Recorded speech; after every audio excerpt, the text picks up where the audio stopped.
Le lac d'Orient qui constitue avec le lac d'Amance et le lac du Temple l'ensemble des lacs de la forêt d'Orient. Aujourd'hui, des baigneurs se massent sur les différentes plages comme Lusigny, Géraudot ou Ménil-Saint-Père. L'impact économique ainsi que l'essor sur les différents commerces locaux n'est pas négligeable.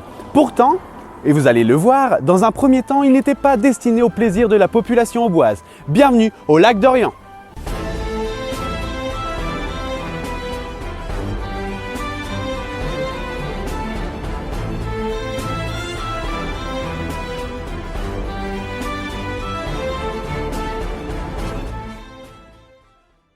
Le lac d'Orient, ou le lac de Lusigny de son premier nom, est situé à 2 heures de Paris, sur une superficie de 2300 hectares, retenue par une digue haute de 25 mètres. La gestion des côtes a été léguée aux villes de Géraudot, Montier-Ramée, Ménil-Saint-Père ou Lusigny. C'est en 1910 qu'une crue exceptionnelle inonda Paris et ses alentours et que l'idée d'un réservoir de secours fut initiée. Henri Chabal, inspecteur à l'école centrale de Paris, fut le porteur du projet.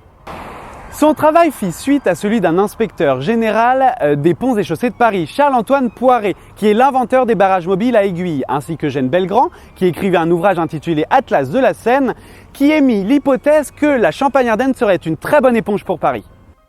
Malheureusement pour la municipalité de la capitale, dans les années 30, le projet de réservoir, intitulé le projet Chabal, fit débat et se vit catégoriquement refusé par la localité auboise. La raison ? L'impact économique généré par la forêt d'Orient, considérée comme la plus belle forêt de chênes de l'Est de la France, était bien trop fort pour qu'on puisse songer à le supprimer. La population, attachée à son environnement, alla même jusqu'à dire que c'était rendre pouilleux notre beau département.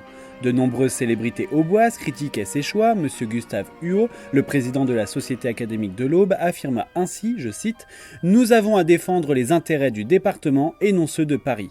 Pourtant, comme souvent, Paris eut le dernier mot. C'est en 1951, date d'une nouvelle crue, la plus importante vue jusqu'alors, que Paris prit les choses en main sans demander l'avis à la localité auboise. Les travaux du réservoir débutaient dans l'Aube.